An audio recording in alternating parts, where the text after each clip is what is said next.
wa man amila sholihan falinafsi wa man asaa fa'alaiha.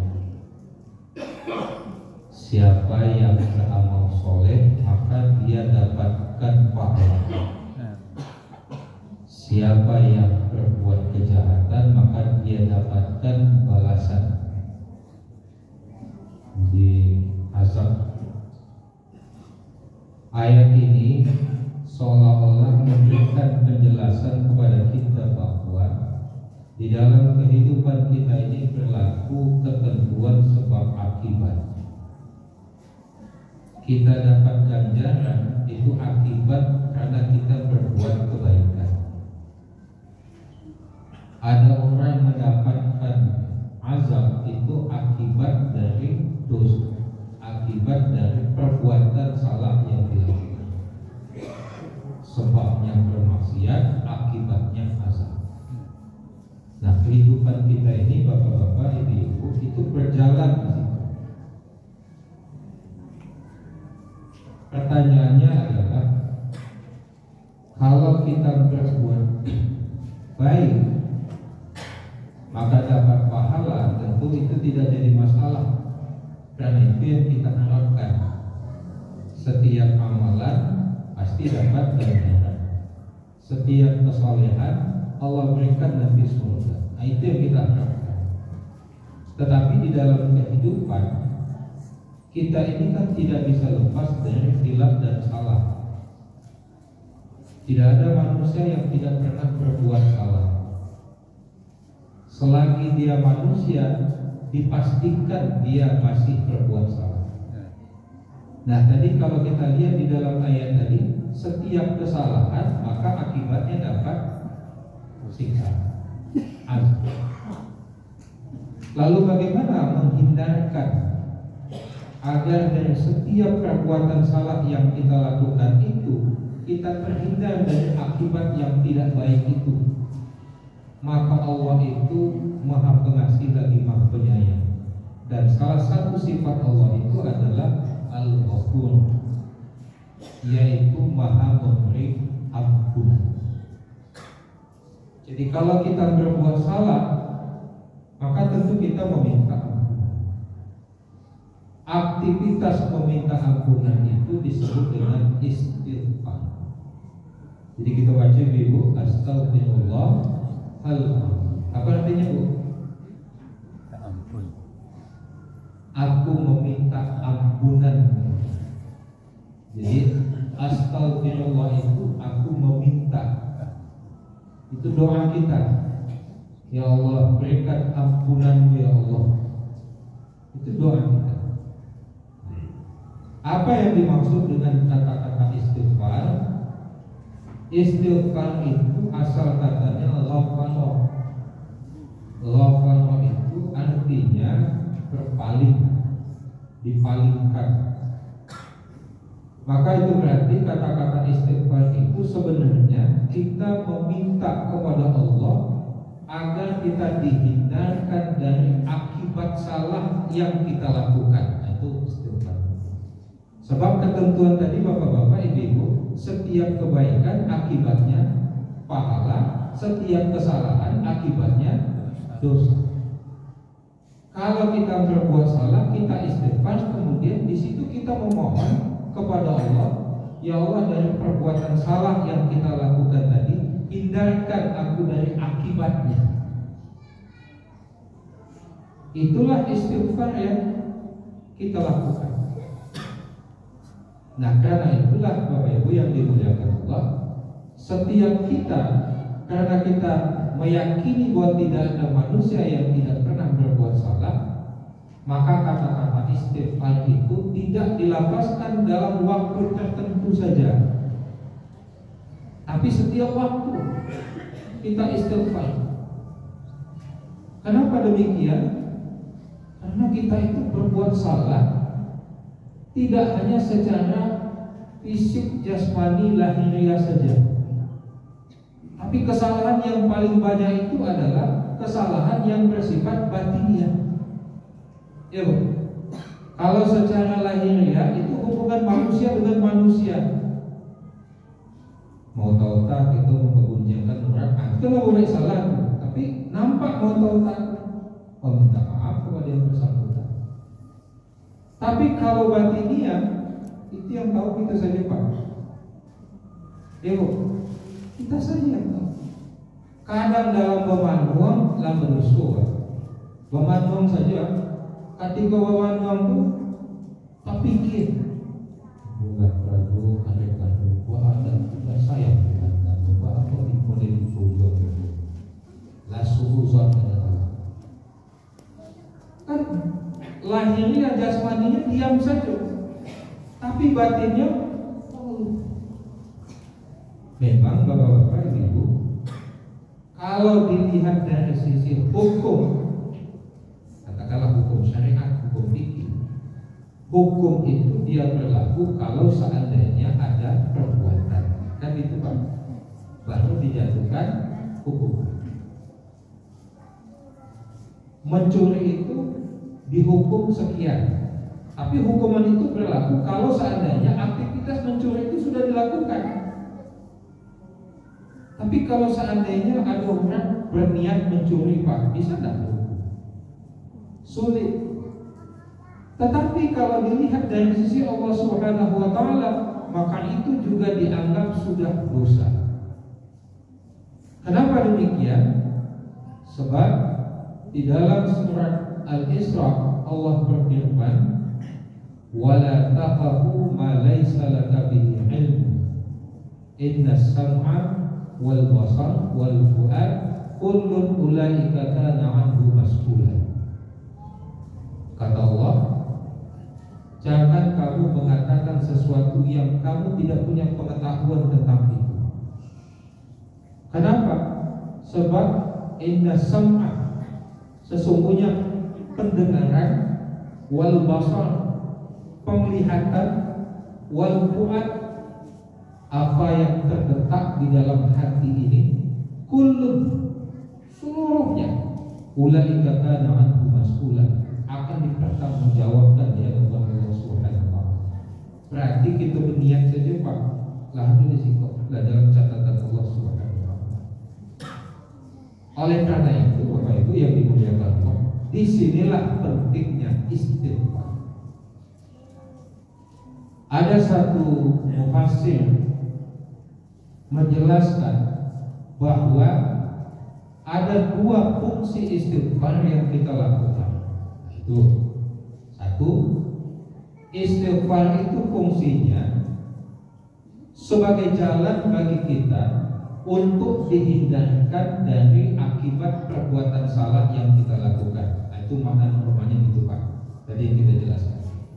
Jadi kalau kita berbuat salah, istighfar. Berdosa, istighfar.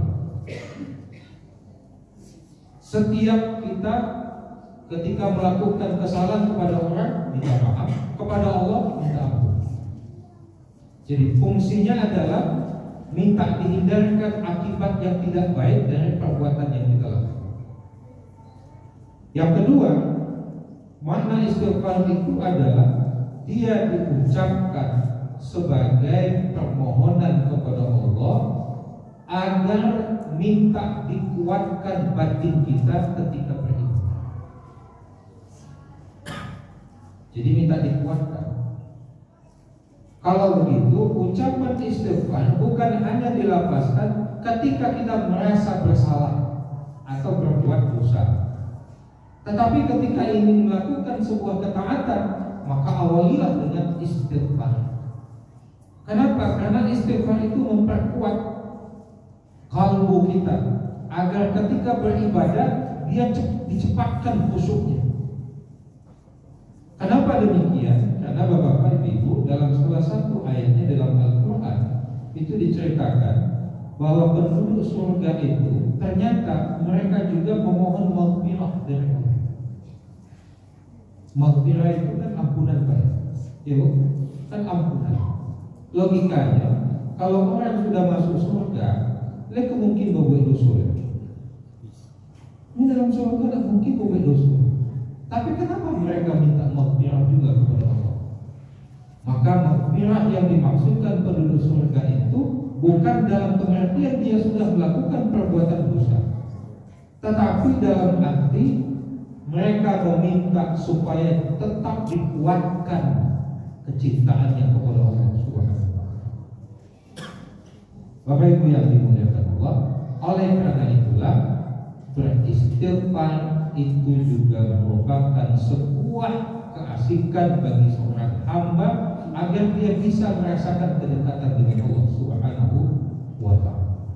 Karena itulah Allah katakan, wasari'u ila maghfiratin min rabbikum wa jannatin 'arduha as-samawati wal ardu u'iddat lil muttaqin. Kata Allah, bersegeralah, wasari'u, berlomba-lombalah, ila maghfirah, kepada ampunan Allah, wa jannatin 'arduha as-samawati wal ardu, dan surga yang luasnya seluas langit dan bumi, u'iddat lil muttaqin, dan itu disiapkan bagi mereka yang bertakwa kepada Allah Subhanahu wa taala. Bapak Ibu jemaah tarawih yang dimuliakan, lalu bagaimana kita bisa merasakan ampunan Allah itu? Maka di dalam ada pola yang diberikan oleh Allah Subhanahu wa taala. Di dalam Al-Qur'an Allah katakan, qul in kuntum tuhibbunallaha yuhibbukumullah wa yaghfir lakum dzunubakum. Katakan, hai Muhammad, jika kamu mencintai Allah Subhanahu wa taala, fattabi'uni, maka ikutilah aku, ikutilah Rasulullah, taatilah Allah, taatilah Rasulnya. Fattabi'uni yuhibbukumullah. Kalau itu yang dilakukan, niscaya Allah akan mencintai kamu. Kalaulah Allah sudah mencintai kamu, maka dipastikan di situ Allah akan mengampuni dosa. Jadi polanya Pak Bu, kita jalin hubungan baik dengan Allah dengan melakukan ketaatan kepada Allah, maka yaghfir lahu, lalu Allah berikan ampunan.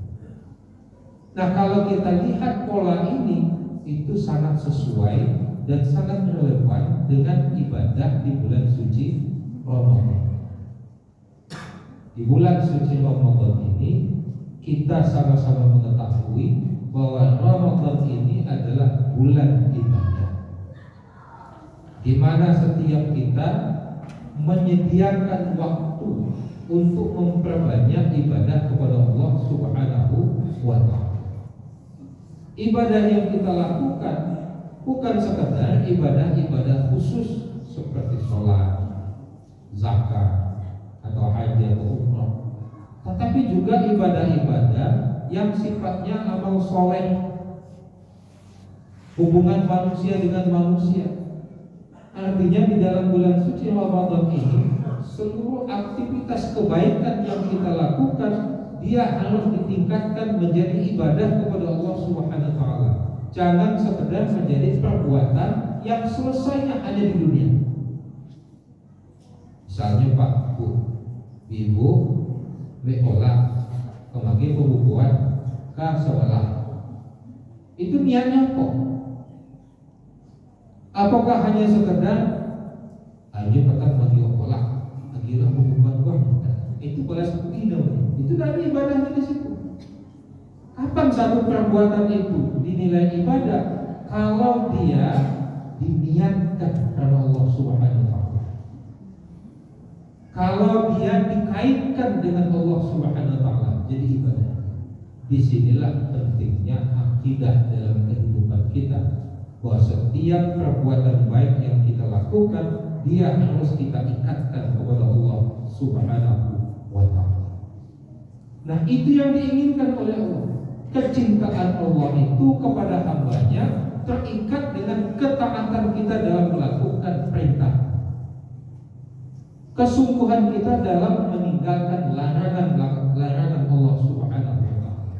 Kalau seandainya setiap hambanya meningkatkan kualitas dan kuantitas ibadahnya, maka disitulah kecintaan Allah akan turun. Lalu kemudian wayaghfir lakum dzunubakum, dipastikan Allah akan mengampuni dosa-dosa. Mengampuni dalam pengertian menghindarkan kita dari akibat perbuatan-perbuatan salah yang pernah kita lakukan di dalam kehidupan. Bapak Ibu kaum muslimin dan muslimat yang dimuliakan Allah, oleh karena itu tentu istighfar itu mesti sering kita lakukan. Ketika kita ingin sholat, Pak, awalnya dengan istighfar. Kenapa? Karena dengan istighfar itu fungsinya salah satunya adalah memalingkan seluruh aktivitas yang lain, karena pada waktu itu kita akan beribadah. Jadi memfokuskan sedang apa dan mau apa kita waktu itu. Ketika kita ingin berzakat, awali dengan istighfar. Kenapa? Karena istighfar itulah pada akhirnya menghindarkan kita kok ada waktu itu terselip riya. Karena tidak satu kemungkinan, Bapak Ibu, kadang-kadang kita beribadah, kita beramal, lalu kemudian setan masuk menghasut, muncul riya dan segala macam, muncul hasad. Maka istighfar tadi fungsinya apa? Menghindarkan semua itu. Jadi istighfar bukan berarti kita pernah berbuat salah, tetapi itu digunakan untuk memperkuat batin kita supaya kita cepat